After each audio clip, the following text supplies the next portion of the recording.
regional headquarters and command facilities for special forces. The report comes after Qatari authorities temporarily suspended air traffic in the country's airspace. Let's go right to our chief foreign correspondent, Ian Pannell in Tel Aviv. Ian, what do we know so far? Yeah, I mean, the reality is, in terms of facts, we know very little, but there are multiple reports out there. The facts are that Qatar closed its airspace. The facts are also that the U.S. Embassy advised U.S. citizens to stay indoors. There was also a warning to British citizens there as well. The UAE also reportedly closing its airspace amid the increased reports of a potential threat against the Al Udeid airbase. And as you say, this is the largest airbase for the Middle East in the region.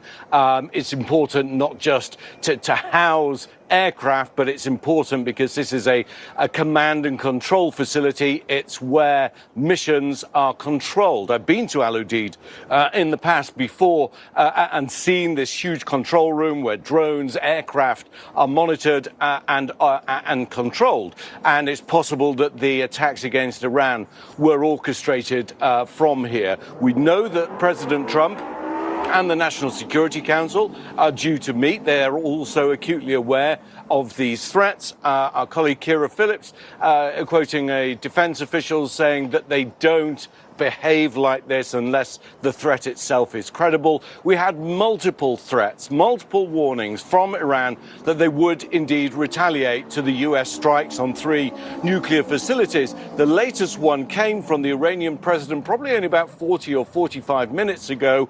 He's not a key decision maker. The Ayatollah is in normal circumstances, but these are abnormal circumstances. But again, warning that there would be retaliation. Remember, President Trump and Defense Secretary Hegseth have made it very clear that if there is any kind of retaliation from Iran, that would lead to an even greater response from the United States. But there is precedent here.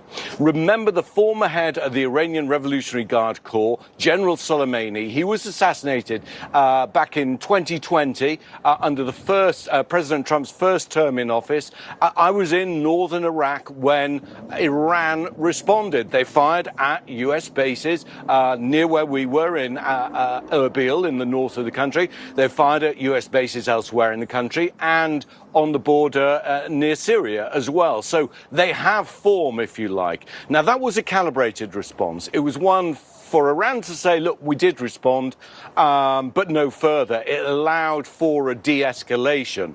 I'm not sure we're in the same territory right now, especially given the very specific threats that the President Trump has made against any of what would happen in the eventuality of any retaliation. But the facts are, there was this threat, there was airspace was closed, and the Israelis also monitoring the situation.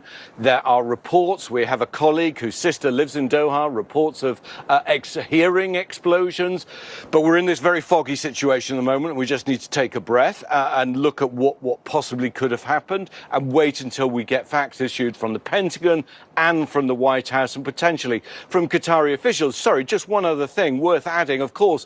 You know, these bases have sophisticated air defense of their own, but Qatar also has sophisticated air defense. It has the US Patriot and THAAD missile systems, some of which are being used here in Israel as Iran attacks.